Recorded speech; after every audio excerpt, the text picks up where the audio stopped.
Dr. Andrew Reinmann will be sharing his research on forest carbon accounting and different sequestration opportunities in support of climate mitigation policy.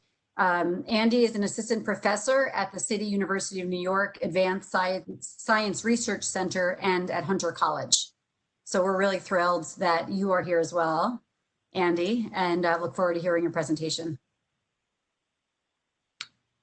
Great, thanks a lot. All right, let's see if I can nail the screen share on the first try. Okay, do you see the appropriate screen now? Yes, we do. Thank you. Awesome. Okay, great. Thanks a lot. So today I'm going to talk a little bit about maybe some of the unsung heroes in the forest and tree carbon sequestration world. And a lot of the data that I'm going to show you from our research is from Massachusetts. I apologize about that, but the same exact dynamics hold true for New York. So first, let's start with sort of like the heavy hitters in the carbon sequestration world. And those are the places that we sort of more conventionally think of as forest. And I think you'll probably hear a whole lot about that in the next talk. But so New York State is about 65% forested, so nearly 7.5 million hectares of forest. As a function of sort of net growth in trees, these forests take up about 7 teragrams of carbon each year.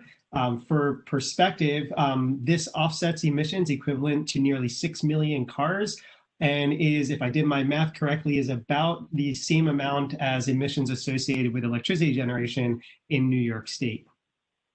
And so when we think about forests and carbon sequestration, it's places like this that probably pop into our mind a lot. So this is the Catskills on the left and the Adirondacks on the right, sort of our vast expanses of forest in New York. And when we see landscapes that look more like this, when we think carbon sequestration, perhaps we're thinking of like opportunities in parts of a landscape that look like that. And maybe we're not thinking too much about these little forest patches that scatter the landscape.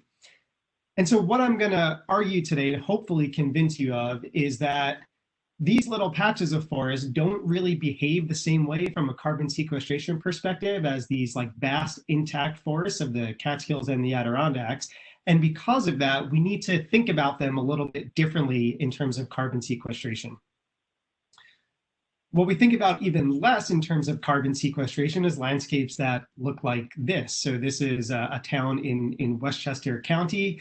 And there's not really much sort of traditional forest here. When we think about it in terms of carbon sequestration, oftentimes we have no idea what to do with this. And you can see this in a lot of the models that we use to sort of predict carbon sequestration across the landscape. This is just output for Massachusetts of a model using some satellite imagery that quantifies net primary productivity across the landscape.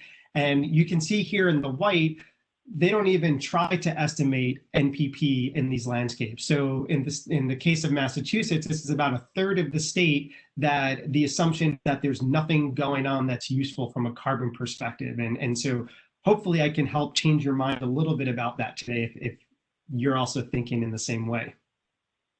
And so it's these two components that I want to focus on. So first, forest fragmentation is pervasive globally. It's pervasive in the temperate forest biome. So across all temperate forests globally, nearly 25% of all of the forest is being influenced by edges, or we consider to be a forest fragment. Here in New York State, about 1/5 of all of our forest area is within just 30 meters of an edge. And I'll show you some insets pretty soon, but you can sort of see that distributed here for New York. All the yellows are areas where you have forests right next to agriculture or some sort of vegetated land cover. The purples and reds, it's forest next to some sort of developed land cover. And we can zoom in and you can get an idea of what this looks like in different parts of the landscape. Here's just a zoomed in area of Western New York. This is obviously an agricultural landscape. You can see that with all the yellow indicating forests adjacent to agricultural land covers. Here's Westchester County, obviously a little bit of a different story, still really fragmented, but here forests are more adjacent to developed land covers. And this is important because when we fragment a forest and we create these edges with adjacent land covers that aren't forest, we can alter the growing conditions of the forest that remain on the landscape. And so typically what happens is forests growing along an edge typically are hotter, drier, and windier. And all of these things could potentially negatively impact forest growth and carbon sequestration. But these forests also have greater access to light and possibly nutrients as well. And so because we're introducing such profound alterations to the growing conditions of these forests, there are important implications for carbon sequestration that we need to think about in ways that we don't for our intact forests. And so I'm going to show you some data from a few studies we've been working on over the last 4 or 5 years using a series of field sites in both Greater Boston, which sort of is like an urban landscape, and around the Harvard Forest area in central Massachusetts, which is a more rural landscape.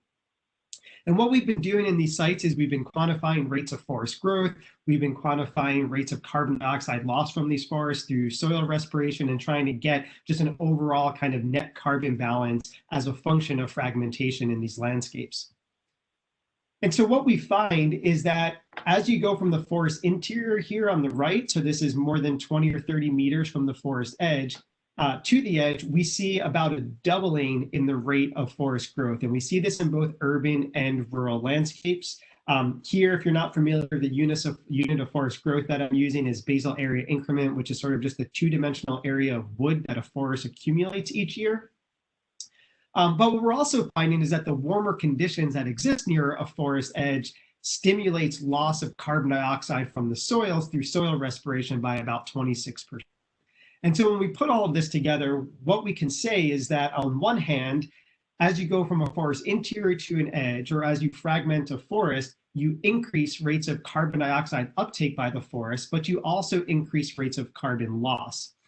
And so overall, this is increasing rates of carbon cycling in the forest. But what we're also finding is that the enhancements of carbon uptake near the edge are not being offset by stimulated rates of soil respiration. And so within 20 meters or so from a forest edge, we see about a 0.64 megagrams of carbon per hectare per year increase in carbon sequestration compared to interior forests. I realize that number is a bit abstract. So again, we conducted this work in Massachusetts. So when we scale this up to all the sort of fragmented areas of Massachusetts, what we find is that this represents a previously unaccounted for carbon sink of more than 250,000 megagrams of carbon per year, which is equivalent to the emissions of about 200,000 cars each year. So it's not a small amount, and it's something that's happening. We just haven't been accounting for it. I crunched some numbers just to give you a little bit more of a local example here. So here's Westchester County, where we've also been doing some work. And you can see here in the orange, these are all the areas that are being influenced by these edge dynamics that I'm talking about. There's a lot of fragmentation in Westchester. About a quarter of all of the forest is being influenced by edges. Of course, the extent to which fragmentation might be altering these carbon dynamics varies between less developed parts of the county versus more developed parts of the county.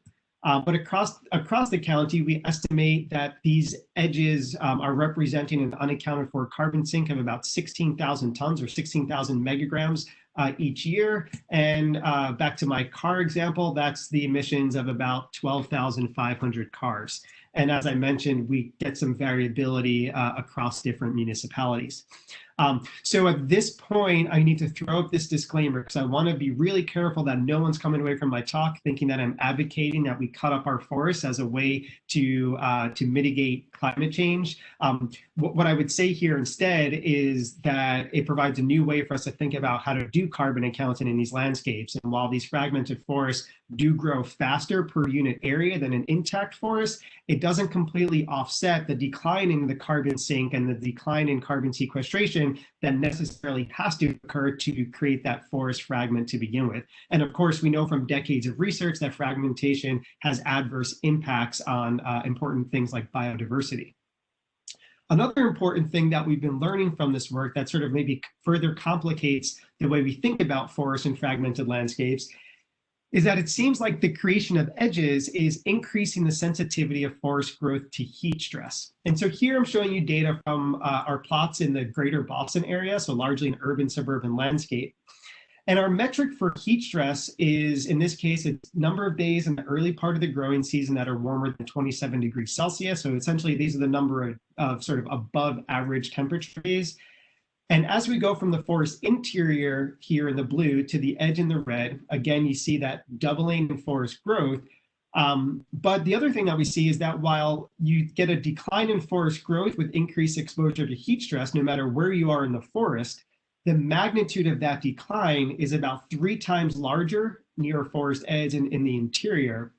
And so this is suggesting that fragmenting a forest and creating edges to some extent might increase the vulnerability or at least reduce predictability of how forest carbon sequestration might respond to a changing climate. Now, when we contrast this to the same sort of forest fragments in a rural landscape, we see a little bit more of a muted response. First, our intact interior forests aren't sensitive to heat in the same way that our urban forests are. And as we get closer to the edge, we do see this decline in forest growth in response to heat stress, but it's that rate of decline is only about 1/3 of what it is in our urban forests. And so this is indicating that there are these really important synergies between fragmentation and urbanization that are exacerbating forest sensitivity to heat in ways that our models and our carbon accounting efforts aren't currently accounting for. And all of this suggests that sort of the implications of forest fragmentation on carbon sequestration and on our carbon accounting estimates will vary by landscape context. So we're coming back to Massachusetts.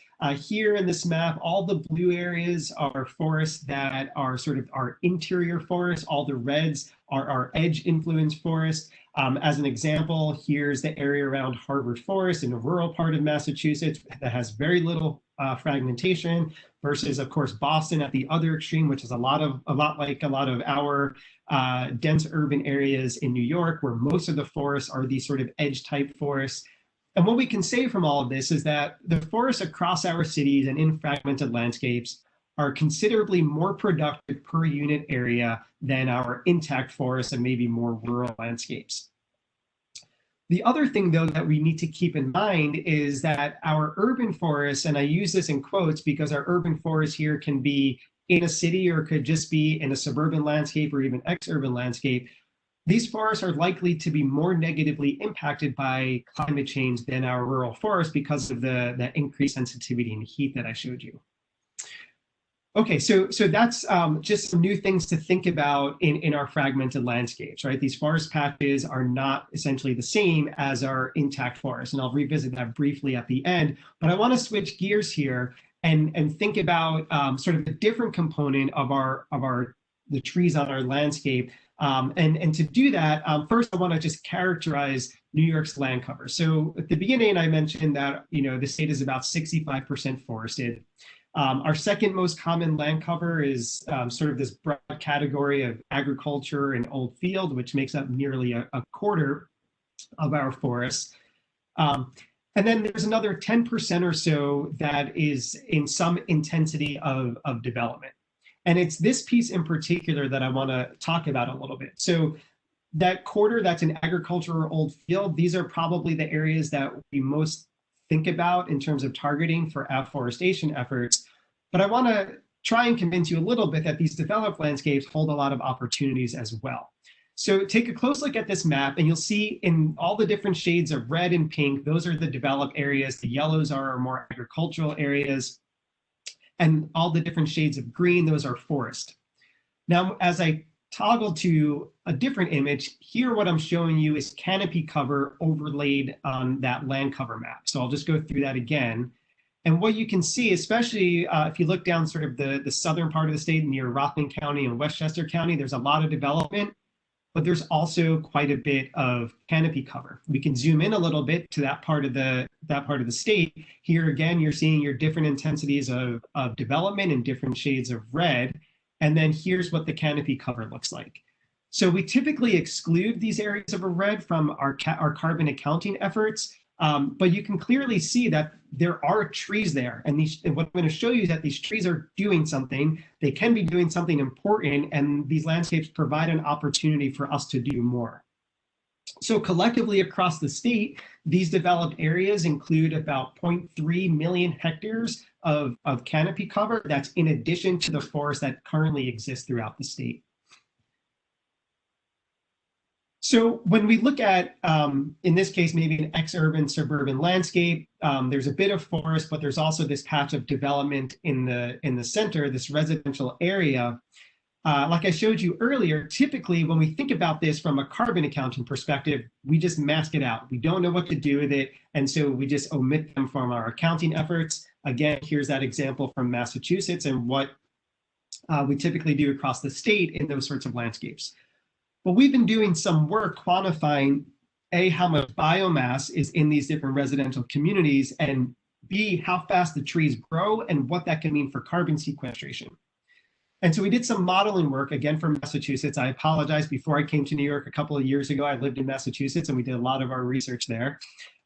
So on this figure, what I'm showing you is emissions of carbon to the atmosphere from land cover change across Massachusetts, both at the state level, in a rural county in the Berkshires, and then in a suburban county just outside of Boston. So the gray is emissions from land cover change. Not surprising, the suburban counties are developing most rapidly, and so land cover change emissions there are the largest.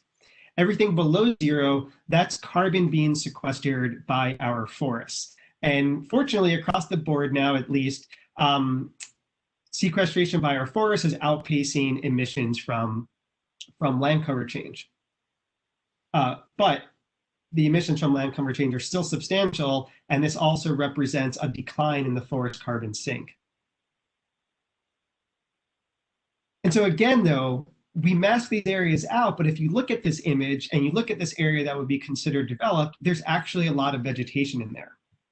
And so what our data is showing is that these trees along streets and in residential areas can actually grow quite fast. So just for reference, using forest inventory and analysis data and our own tree cores in areas that exhibited sort of conversion from forest to developed land covers, this is what forest growth rates look like, or tree growth rates look like in those forest trees. When we contrast that to what happens to tree growth rate in trees that are in these sort of developed residential landscapes, we see a huge increase in those growth rates. There's more than a doubling in how quickly these trees grow. Some more recent work looking at street tree growth shows pretty clearly that up until about trees of about 50 centimeters in diameter, these street trees are growing substantially faster than their equivalents in a forest ecosystem.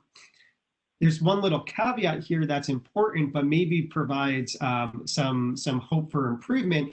And that is that while these street trees that I'm showing you on the right, while they grow faster, they also tend to die younger for a variety of reasons. And this is maybe a management thing that we can do something about. But if we come back to sort of our residential areas where the most of our biomass is, and now if we take into account how much biomass is here and these faster growth rates that we know these trees are capable of, what we find is that how we account for carbon sequestration in these developed landscapes can change considerably between not including those trees in residential areas and including those trees in residential areas. And of course, this is maybe an upper bounds of how much carbon these trees accumulate, but it's important because it highlights the potential there. One other last piece I'd like to mention is that there's these really important co-benefits of increasing tree canopy cover in these residential areas that we're all probably familiar with, but it comes back to sort of the thermoregulation role of trees and how it can mitigate carbon dioxide emissions. So here's a map of Westchester County. The darker colors, all the forest area, but I want you to focus on the lighter green areas, which is the canopy cover in our residential areas. When we look across these residential areas, there's a pretty large change in temperature between our areas that have a lot of canopy cover here on the left and those with very little canopy cover on the right. So this is just sort of one day looking at land surface temperature, a 6-degree Fahrenheit increase in temperature as we drop about 40% in canopy cover.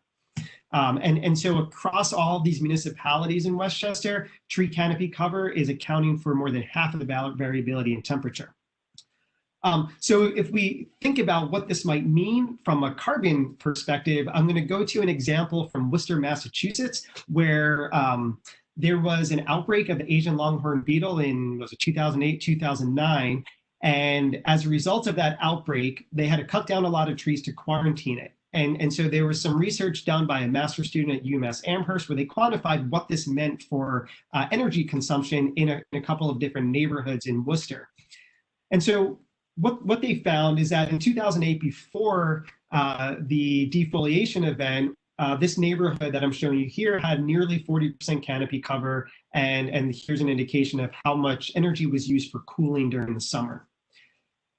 There's about an 80% decline in canopy cover following the outbreak of this insect, which resulted in about a 40% increase in energy consumption for cooling. And given the housing density in this neighborhood, that results in an increase of about 0.7 megagrams of carbon emissions per hectare of land, because there's a handful of houses in that 1 hectare. And if we put this back in terms of forest, that would mean that essentially losing these trees in these residential communities, you would need another 1/3 of a hectare per every hectare of sort of defoliated land in these residential communities, just to offset that increase in carbon emissions from cooling.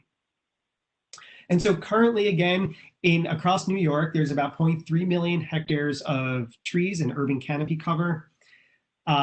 Across our sort of low and moderate density developed areas, only about 25% of the area is covered with trees, and only 20% has impervious surface area. And so if I can steal a term from the forestry world for a second, this is indicating that there's a lot of sort of understocked developed land and residential areas that have considerable potential for increasing canopy cover and carbon sequestration. So just like the upshot of all of this, first, what I hope you get out of this is that maybe preserving 1 hectare of forest near a forest edge will have different carbon implications than preserving a hectare of forest near a forest interior. And we also need to think about the fact that these forests and their carbon sequestration potential is dynamic and will change as our climate changes. And there are these important interactions among fragmentation, urbanization, and climate change that are important to consider. Also, our residential areas provide considerable opportunity for sequestering carbon and also at the same time reducing energy consumption. But of course, there's some important social and economic challenges to doing so that I think makes for a fruitful conversation. But I think if we can get to the point of electrifying our entire automobile fleet, we could probably figure out a way to add trees to our communities. And so with that, I'm happy to take questions now or whatever the format is for the Q&A. Thank you. Andy, thanks so much. That's very encouraging, just because as we think about carbon sequestration potential, we run into the fact that there's only so much forested land. There's only so much land that could be reforested or afforested, but you're opening up kind of a opportunity for thinking about finding new ways to sequester carbon in these residential areas. So super exciting. And unless the panelists, if anybody has kind of a burning question now for Andy, just based on the time, we might want to switch over to Susan's presentation. But if you are a panelist and you want to unmute yourself to ask Andy a question now, we could take maybe 1 or 2.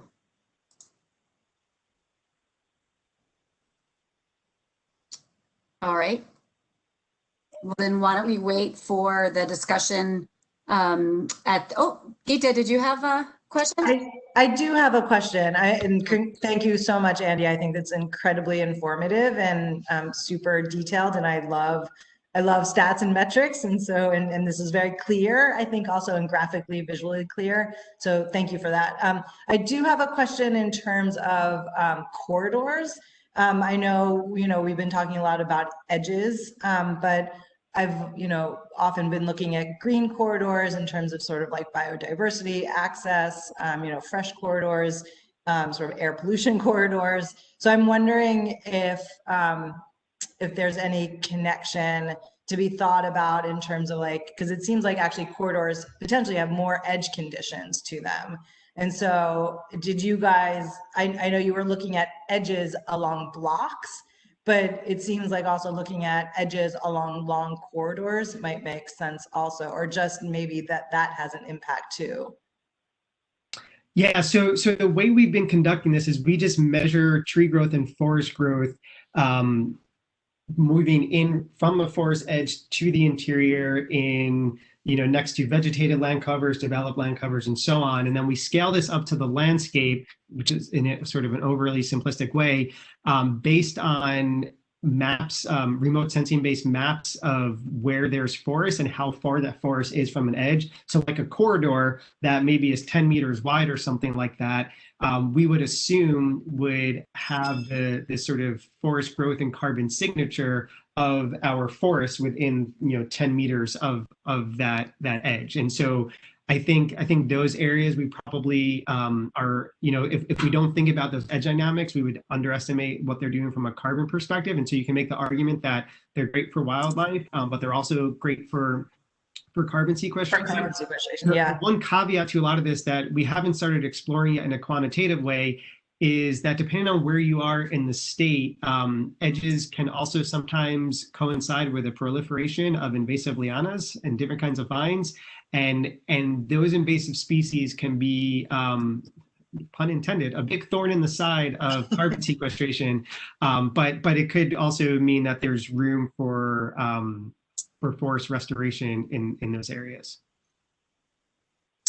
There is one related question from the public, which Andy, if you can answer, quickly, we can then shift over to Susan, but it's kind of related to Geeta's question. Are the rates of net sequestration you're measuring known or expected to be stable over time, i.e. in relation to how long the fragmented edges have been in existence? Yeah, that's a great question. We get that question a lot.